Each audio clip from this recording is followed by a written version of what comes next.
नमस्कार दोस्तों, मैं हूं आपका करण सिंह। स्वागत है आपका सोच के एक नए सफर के साथ। भक्ति और इतिहास की दुनिया में एक ऐसा नाम जो हर घर के हृदय में आज भी अमर है। नाम स्वर्गीय श्री रामानंद सागर जी, जिन्होंने अपने दृष्टिकोण से रामायण जैसे दिव्य ग्रंथ को हर आम इंसान के दिल तक पहुंचाया। जब लोगों ने भगवान को अपने मन में, मूर्तियों में और मंदिरों में पाया, तब उस समय उन्होंने भगवान को किरदारों के जरिए दिखाकर आस्था का एक नया रास्ता दिखाया। सन 1987 एक ऐसा साल जब भारत की धड़कन स्क्रीन पर धड़क रही।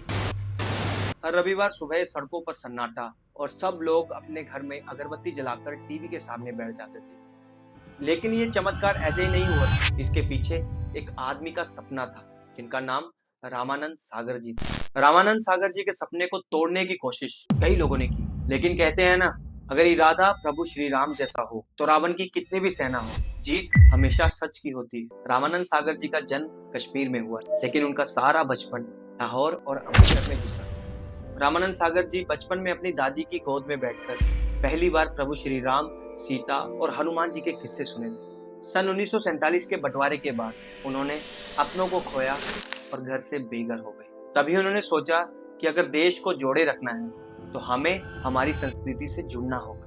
80s में उन्होंने देखा कि लोग वेस्टर्न मूवीज और सॉन्ग्स और कल्चर्स में खो रहे हैं, तो यहीं से उन्हें विचार आया कि मैं टीवी पर रामायण बनाऊंगा जो हमें हमारी संस्कृति के साथ जोड़ेगी। जब उन्होंने अपना विचार रखा तो कई फिल्म और टीवी प्रोड्यूसर्स हंस पड़े। कहा, टीवी पर भगवान, लोग बोर हो जाएंगे। दूरदर्शन के कई अधिकारियों ने कहा कि भक्ति जैसी फिल्में बनाकर विवाद हो सकता है, लोग बोलेंगे सरकार धर्म फैला रही है। कई लोगों ने तो उन्हें डराया भी। रामानंद जी, ये सब चीजें पब्लिक को नहीं जमेंगी। कॉस्ट्यूम, सेट सब महंगा पड़ेगा और कमाई कुछ भी नहीं होगी। कुछ एक्टर्स ने तो मना भी किया, उन्हें डर था अगर रोल गलत हुआ तो लोग गालियां देंगे। यहाँ तक कि उनके अपने करीबियों ने भी कहा कि ये तुम्हारा करियर डुबो देगा। लेकिन रामानंद जी ने ठान लिया था, अगर करना है तो पूरी सच्चाई और श्रद्धा के साथ करना है। तब उन्होंने रामायण के ऊपर रिसर्च शुरू की। तब उन्होंने महीनों तक वाल्मीकि रामायण और तुलसीदास जी की रामचरितमानस इन जैसी ग्रंथों को क्रॉस चेक किया। काशी से लेकर अयोध्या तक विद्वानों से मिले। एक बार तो काशी के एक पंडित ने कहा कि अगर डायलॉग्स में एक भी शब्द गलत हुआ तो पाप होगा।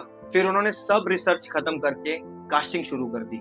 कास्टिंग को लगभग 9 महीने लगे। अरुण गोविल जी को प्रभु श्री राम जी का रोल मिला और उन्होंने कहा, अगर ये मैं करूंगा तो मुझे प्रभु श्री राम जैसा दिखना होगा, वैसा बोलना होगा। और सच में उन्होंने ये किया भी। दीपिका चिखलिया जी को माता सीता जी का रोल मिला तो कहते हैं उन्होंने महीनों तक मंदिरों में जाकर पूजा की ताकि भाव चेहरे पर उतर आए। कास्टिंग के बाद लोकेशन चुनी गई उम्रगांव, जो कि गुजरात में स्थित है।